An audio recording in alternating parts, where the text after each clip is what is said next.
Hello, welcome. Welcome back to Let's Talk Sports with Rick and Jack. Jack, how are you? I'm doing wonderful, sir. How are you doing? Good, good. You still in New York?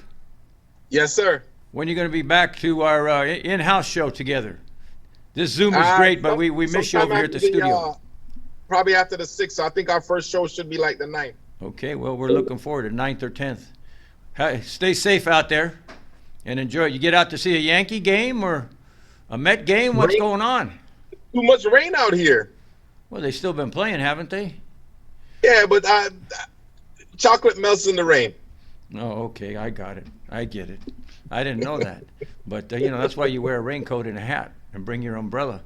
That's what you do when you watch basketball, baseball in the East. Let me ask you, the Yankees all of a sudden, they're on, what, a 4-game winning streak? Yeah, they're playing pretty good. They ended up beating Boston 2 in a row.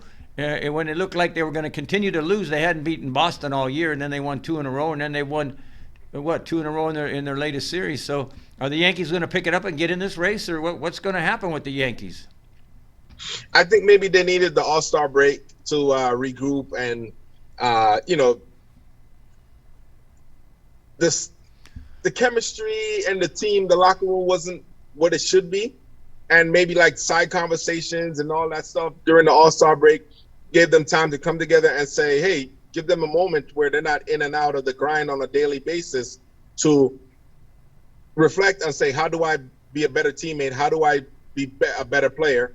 And boom, it's coming together right now. Do I want to say, yeah, they found the magic wand and they're going to play better for the season? Absolutely not. We know it's still a grueling season. Hey, it's looking up for them right now. You really think so? Are the Yankees good enough to contend with Tampa Bay, Chicago, Houston? Boston. Are they really good enough to compete with those guys? I don't believe they are. I believe they're an average baseball team that's winning a couple games. What do we got? About 70 more games to play or less. They've played over 90, but I don't think the Yankees, they keep talking about we're going to get going. I don't think the Yankees are the real deal, and I don't believe they can play with those 4 teams in the American League. But I also, as a basketball reference, I could say I didn't think the Atlanta Hawks could hang with any of those other teams, and guess what? They were in the Eastern Conference Finals. So as long as you make it to the playoffs, and that's the goal right now, put yourself in a position to make it to the playoffs, then you can do some stuff in October. What are they in 4th place, like 9 games back? Yeah, but it's a tough division, but I think they could do it. Yeah, well, I know there's a lot of Yankee fans out there, and I'm not trying to downplay the Yankees. I'm just trying to analyze baseball the way we do, and I just personally, I do not believe the Yankees will get in that race, and I do not believe if they make the playoffs, it'll be as one of the wild card teams, and they'll get 1 game and they'll be out. The Yankees cannot play with Houston, Chicago, Boston, or Tampa Bay. They cannot do it. Let's move over to your Mets.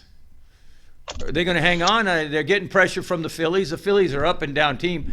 Are the Phillies going to catch the Mets, or are the Mets the real deal to win it over in the National League East? Well, the bad thing. Well, here's the thing: the Phillies right now, they're a game over 500, but they're playing 600 baseball right now, where 6 out of the last 10 games.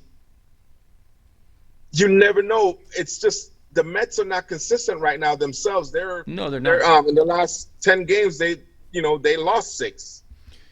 Yeah, both teams are not consistent. Neither one of them will be serious challengers when it comes playoff time.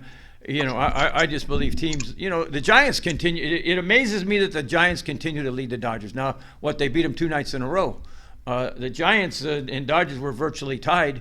The only difference was I think the Dodgers have played a few less games, but they both had the same amount of wins. Now the Giants win 2 in a row, and they continue to hold off the Dodgers. I still can't believe that the Giants aren't going to go on a long losing streak. You think they're going to continue to stay consistent, the Giants? No. And this, I think August is when they're going to falter. At the time, that's basically when the season generally get to, either the young players or injuries. Yeah. And that's the time for the Dodgers to overcome that. Because remember, the Dodgers have their starting pitchers in and out of the lineup right now, and still winning. Yeah. Despite them being in second place, they share the most wins in the major leagues right now with San Francisco. Do you know what? They have the best record. They have one of the most winning records right now with 59 wins. San Francisco has the most wins in baseball. Huh? San Francisco has the most wins in baseball. They're two ahead of the Dodgers. The Dodgers have 59 wins too. It's just that the fact that they have two more losses as far as record wise. But they both have 59 wins. When it comes down to it, the Giants will be caught by the Dodgers. You got to understand, Trevor Bauer, with that whole situation, that domestic thing that's involved there, that's hurting him and that's hurting the team. We're supposed to have some kind of ruling by July 27th. Hopefully he gets to everything irons out and it works out and it wasn't true and he gets to play. I hate to see him be suspended for the season because of these allegations. We don't know. We're not privy to what happens, and and we've got Kershaw with an inflamed elbow.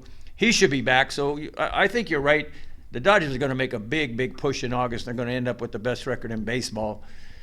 The team that continues to amaze me is the White Sox. I keep seeing guys get hurt. I keep seeing guys go on the injury list. I keep seeing starters not in there, but the White Sox continue to throw the ball very well. Pitching has just been incredible for them. They've got a couple of outstanding pitchers, but the White Sox continue to be the real deal.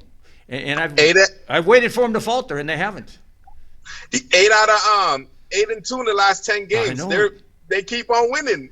The minute I think they're going to start losing, they go on a winning streak. I mean, what are they, 9-10 games ahead? And it's like Cleveland continues to lose.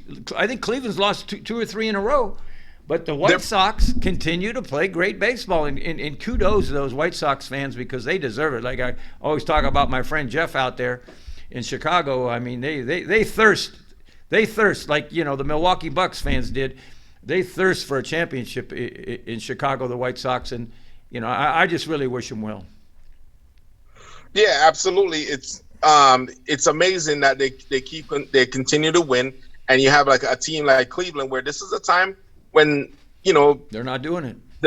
They should be winning, but they're playing 500 ball right now at 5-5 in the last 10. Yeah, I'll tell you, if you're 9-10 games back we probably got about 65, 70 games to play. When you're that far back, you're not going to catch anybody. You are not going to catch anybody because every team in the major leagues gets tired come August, come early September. The ones that are close to a championship continue to play. So I think the White Sox are going to continue to play. They're feeling it this year. And they got, it's funny, Tony La Russa comes in as manager, who's one of the most storied managers in baseball history. And it's funny, they start winning and they continue to win. So the manager, the coach in any sport is very important. And La Russa's doing a great job over there. Even, what is he, in his 70s now?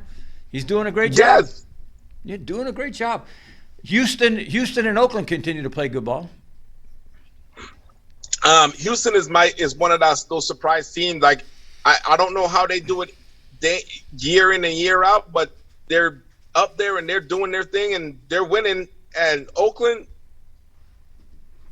basically just wins. Not spending any money in Oakland. Yeah. I'm surprised they're playing like this right now. Yeah, I thought it was going to be a real problem in Houston when George Springer left and went elsewhere. I believe he went to Toronto. There's another good team. I hope Toronto makes the playoffs. They are playing good baseball, and I like Toronto a lot. Of course, Guerrero Jr. is a beast. I think 34 home runs. There's another team that I'm rooting for. I'm really two teams I'm really rooting for are Toronto and the White Sox. I'd like to see both of them be in the playoffs and make a good run. To me, the big disappointment again this year is the Angels. They continue not to be a good ball club. This week they're getting beat up by Oakland. They can't beat Oakland. Well, they lose something like 7-0, 8-0 last night. What's the problem? What's the problem over there in Anaheim with the Angels? I mean, what is it? Coaching? Because one guy can't do it all. He's good at pitching. He's good at hitting.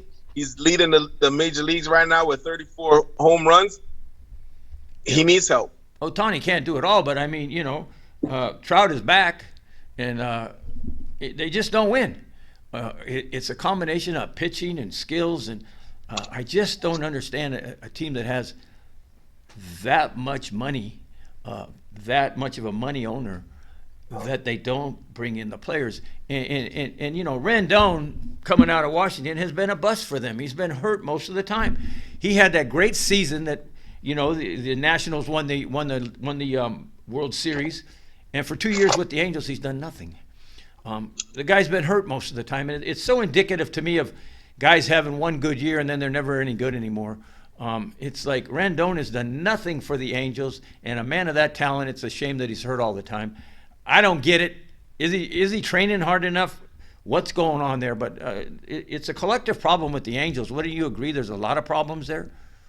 Yeah, there is a lot of there are a lot of problems there, especially the fact that you don't think right now they could use Pujols' bat, but they figured he wasn't good enough. He went south there, boy, fast. I'm just curious. Yeah, no, I agree with you. You said he wasn't good enough for your team, and right now we don't see anybody on the team that's producing other than one guy. Yeah, that whole thing with him went south fast, and he's done okay with the Dodgers. He hasn't done great, but I mean, you know, he's an elderly guy, and this probably is his last year in baseball, I would think. I hope so, because, you know, he's got a little bit of skill left, but not a lot. I mean, the guy has a lot of years on him. He's had a great career, but it's moves like that, you know, psychologically hurt teams and players, because when they let go of a guy who's had that kind of career in Anaheim, has been that much of a great ball player and leader for the team and organization, to let him go, it's a bad sign. It's a bad sign when you let people like that go. It's a bad sign of culture. There's a problem. I believe there's a cultural problem with the Angels, and it starts with the owner. I just can't understand in a market like they're in California, Southern California, they can't win. The Padres are winning. The Dodgers are winning. So what's up with the Angels? It's kind of pitiful to me. Maybe it's the Anaheim factor of it. I don't know. It's hard to explain. At the end of the day, they have just as much. You know what? It comes down to culture again. Yeah, like, I think so. I'm big on culture. And it starts from the owner. You know, they call themselves the Los Angeles Angels, so, you know, play like you're a good Los Angeles ball club and quit embarrassing your public. Los Angeles Angels of Anaheim. Yeah. Remember, they had to say that. Hey, I know they've been in Anaheim. I'm a Southern California kid. I've been to many games at that stadium, and it makes me laugh. Either you're the Anaheim Angels or you're the Los Angeles Angels. Which are you? But anyways, who's your best team in baseball so far? Who you like? Who's your biggest joy and who's your biggest disappointment? You know, really getting into the season. We basically got 2 months to play now. It's getting serious. You know, as much as I want to walk around here in New York, again, you know, you keep saying it and they keep proving you right. And I think one of my biggest disappointments is to see how the Yanks are playing. They should be way better than they are. You know, it's basically like the Anaheim of the East, where they should be doing better. For me, I can't say one team that I'm surprised or I want to see them be successful. For some reason, I like the Brewers and playing good ball. My Mets. Yeah, and the Mets are, you know, hanging in there. We got a lot of games to play yet. I just don't know if the Mets are going to get there, but who's going to catch them in that division? As we said, Philly is in and out, and the Yankees played a couple good games in a row, but they'll play a bunch of bad games in a row. That's just the way it is. So your Yankees are your biggest disappointment, and the team that's bringing you joy right now is Milwaukee and the Mets. Yeah, because they two contenders. Despite they keep winning, and it's surprising because I was not expecting this all season long. You talk about the Mets or the Brewers or both? The Brewers. Yeah. The Mets, on paper, they should be better. For division leader, they're the only ones that's not above 50 wins, and it seems like it's a struggle to get there right now. But again, they're winning, even though it's a poor division. Yeah. Well, I like the way Boston continues to play. I mean, when you go from last to first quickly, in 1 year, and they're playing so well. Boston continues to pitch well and hit the ball well. Xander Bogaerts, to me, is the man. That's my favorite ball player. That guy is right there in the MVP chase, and I just think that he'll be a top 3 for MVP. It's going to be tough to beat out Guerrero and Ohtani because of the home run situation with them. I would say that I'm really happy about the way Boston's playing, and I think they're going to continue to go on and do well. And the most disappointing to me really has been the Dodgers. Even though they're in the thick of it, they've lost a lot of games and they've been in and out. They haven't gotten consistent. They will get consistent, but it's taken kind of long. Pardon? 59 wins and you're still disappointed? Yeah, they should be at 80 by now.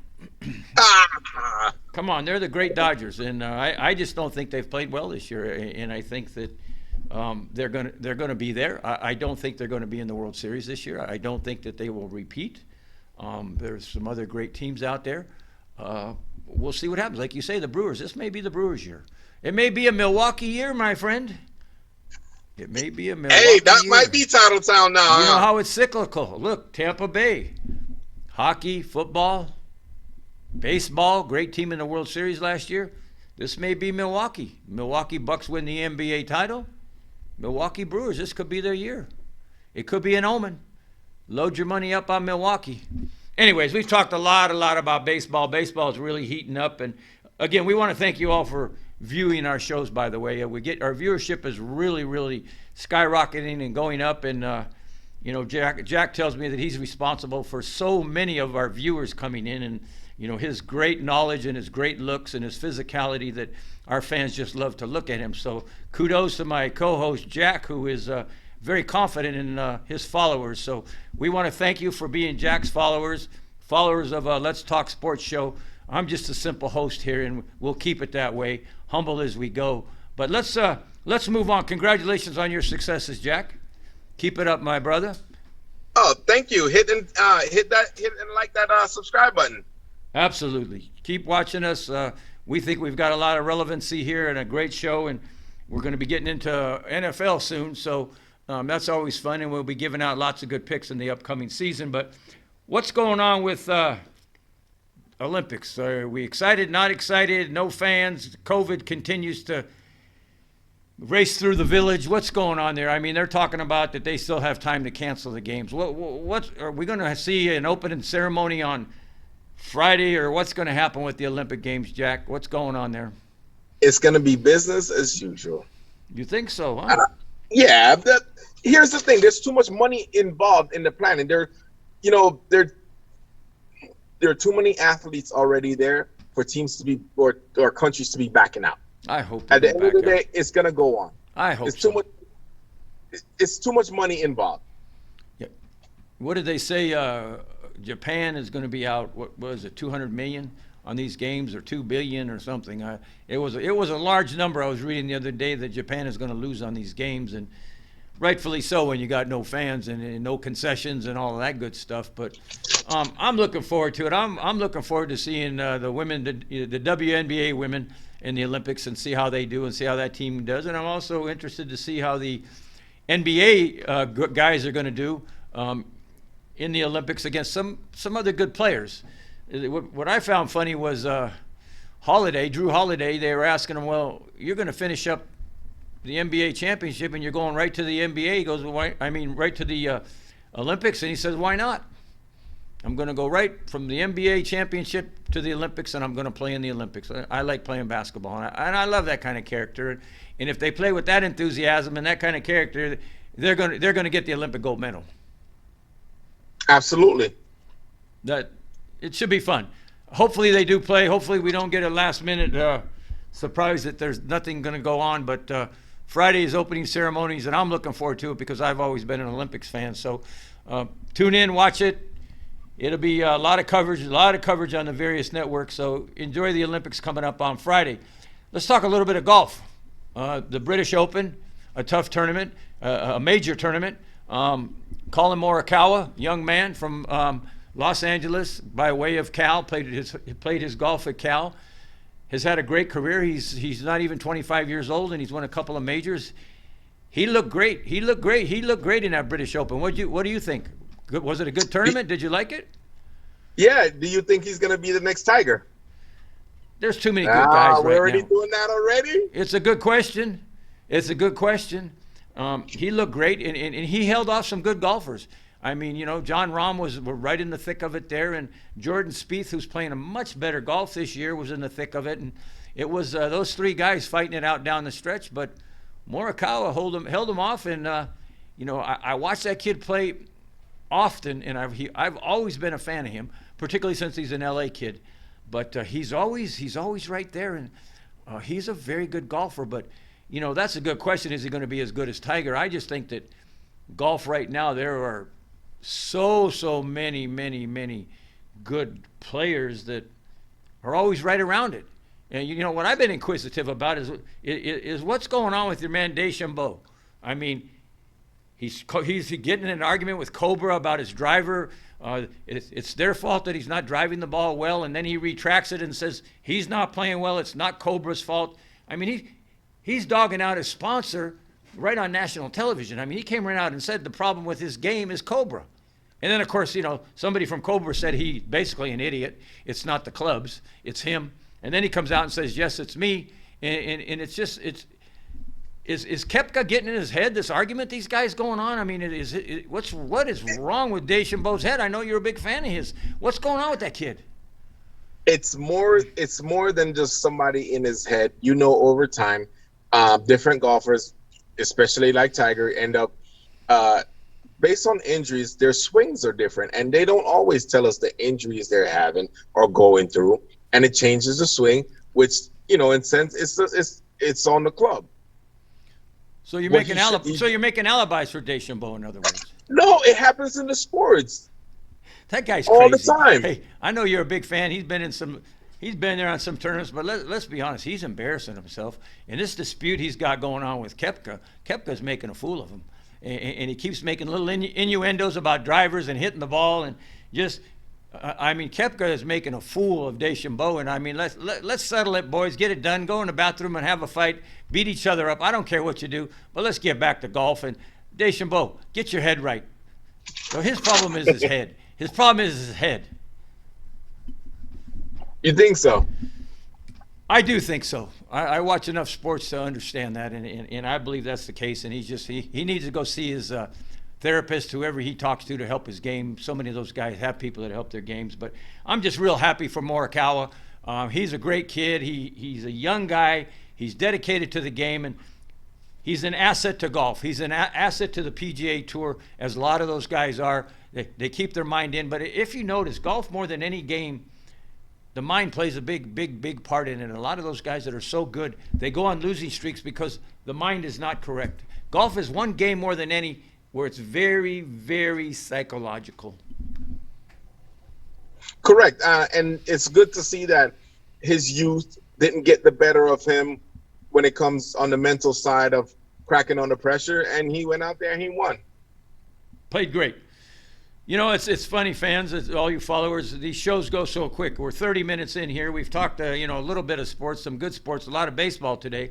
But our time has come to an end here. Our 30-minute segment goes so quickly. We hope we've touched the areas that you'd like to hear from us about. And you continue to watch, continue to like us, share our shows.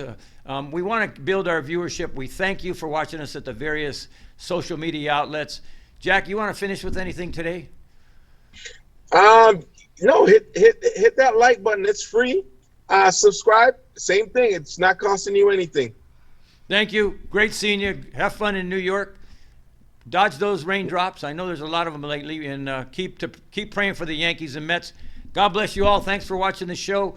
It was fun talking a lot of baseball today. We'll do more of that as we continue on, and we're going to have a surprise guest for you soon, who was a major star in Major League Baseball, one of probably top 10 player of all time. But we'll get into that surprise later when he's on the show. But we're working on something real epic, and we can't wait to have an incredible Major League ball player of yesteryear on the show. Again, thanks for watching. We'll talk to you soon. Watch our NBA show for our wrap-up. It'll be our last show of the year. Again, thanks for everything. Thank you for being loyal fans. We look forward to seeing you soon. God bless.